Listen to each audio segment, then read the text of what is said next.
Hello everyone and welcome to this episode of The Circuit, your source for tech and gaming news from around the net. I'm your host, Justin Pack. So let's get right into some tech news. So right on the heels of the press conference Apple had last week, the company released an update for their iOS operating system.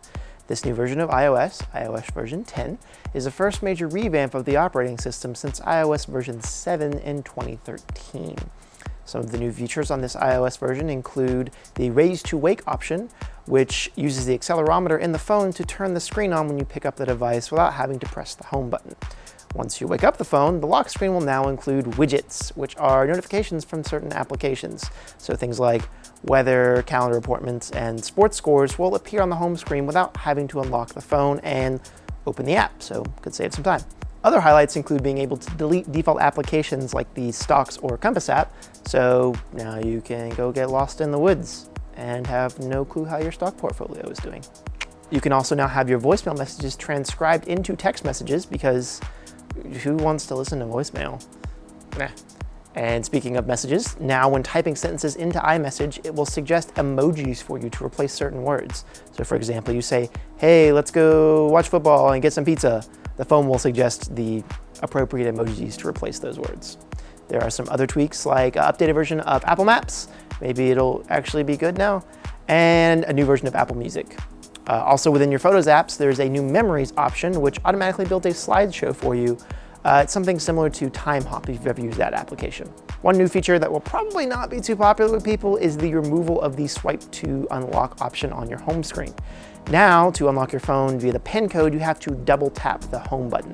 I mean, I've been trained by Apple for years to be like, swipe, PIN code. I mean, I don't use a fingerprint scanner, so it's like muscle memory. I think it's gonna take me a while. I'll just stick to iOS version 9 for now, thanks. I really like swiping. Maybe I should get on Tinder. You didn't hear that. In other tech news, popular internet browser add-on Adblock Plus has announced its plan to allow certain advertisers through their ad blocking service. So people that are using Adblock will still be seeing ads, which is kind of the purpose of the add-on. Adblock over, of course, charging advertisers for the ability to bypass their service, but there are some stipulations before you're allowed to get into this program. Ads that are unblocked still have to meet Adblocker's policy, so advertisements must not disrupt the reader's natural flow of reading, so they have to be on either like the top, bottom, or sides of the page, not inserted in like the middle of a paragraph. Large organizations that have more than 10 million impressions will have to pay. However, smaller advertisers are able to join the program for free, so I guess that's nice for the little guy. Yeah. But those that do have to pay, they'll be talking like 30% of their ad revenue from the ads that are unblocked via Adblock Plus. So big players like Google could be paying a lot. According to some statistics, Google made $67 billion from ads in 2015, and a study done by the anti-web blocking tech company Clarity Ray found that about 10% of all ads are blocked. So 30% of 10% of 67 billion, let me do some math, that comes out to a lot of money. End users can still opt out of this program so that they don't see ads ever, but you know, are ads really the end of the world, guys? Like, that's how a lot of online content creators like put food on the table. Please be nice. Anyhow, tired of forced awkward conversations with Uber drivers? Well, that may soon be a thing of the past. Uber has started testing self-driving cars in Pittsburgh this week. Uber, working in tandem with robotics researchers from Carnegie Mellon University, are test driving 14 Ford Fusions with an array of cameras and sensors to see how they navigate the city of Steel. Right now, these tests include 2 engineers also that sit in the front of the car, monitoring the drive, ready to take over if like any tricky situations come up on the road, and doing data collection. Uber plans to eventually fade out these ride-along engineers, instead using a remote help center instead. So Uber is of course not the only company to be doing self-driving car research. Google has been doing this sort of thing for years, as well as companies like NVIDIA, and of course the US military. But it makes me wonder though, like, if I have a robot driver, do I have to tip him? Like, does he take cash? Do I just like give him like a RAM module? Like, here's some memory, bro. Thanks for the ride. I don't know. What a time we live in. Well, moving on from technology news, let's talk about some gaming stuff.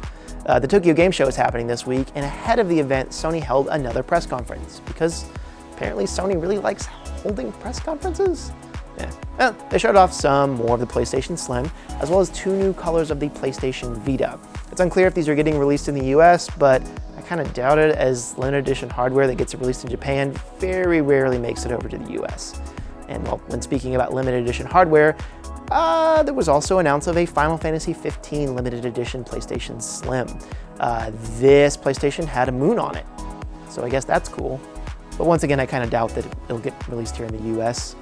I mean, here's to hoping. I mean, I like the moon. Do you like the moon? Well, after that, there was some Japanese marketing for Western games, things like Call of Duty, Watch Dogs 2, and For Honor, which mainly focused on the samurai faction. Big surprise. Yeah. And they talked about Gundams because Japan. After that, we saw a trailer for Kingdom Hearts 2.8. This marks the third time Kingdom Hearts 2 has been re-released, and seriously guys, like, how long can you milk a game that came out 10 years ago? Like, you can't re-release it a billion times. 3's the max, no more. Moving on from that, they then went on and talked about some new PlayStation VR content coming soon. So things like 360-degree music videos and some games that are coming out. They also briefly showed this game called Hikari's 7-Day Room, which apparently has you like hanging out with a Japanese teenager in her room and boasts human interaction. It is weird. I don't know, Japan, virtual reality. They rounded out the presentation with the creator of the Metal Gear Solid series, Hideo Kojima, taking the stage to talk about his new project, Death Stranding, which was announced at E3 this year. I don't know if it's just like a translation thing, but he didn't make a terrible amount of sense. He talked a little bit about the origin of the name and how it has to do with sometimes sea life intentionally beaches themselves, and that's called the Death Stranding. Kojima said the game would be an open-world action game and would involve some sort of alien creature that stranded itself on our world. He then talked about the nature of action games and how they tend to focus on violence as a core element, which he referred to as a rod or club. He wants to connect players using ropes or strands instead of just like hitting each other with clubs, I guess.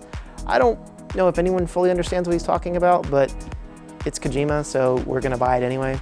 He went on to say that his production studio, Kojima Productions, has been set up and the development engine has been chosen. So he'll be talking more about this title on the 18th. I guess we can look forward to that and more naked Norman Reedus and being confused. Well, that about does it for this episode of The Circuit. Thank you for joining us, and for more information about what's happening in the world of tech and gaming, join us next week. Us also include 2 engineers that sit in the front of the car monitoring. Can I help you? I don't know what you're doing, bro. Hi. In other tech news, popular internet must not disrupt. So advertisements must not disrupt So advertisements must not roll it back, roll back, roll back, roll back. I messed up my words.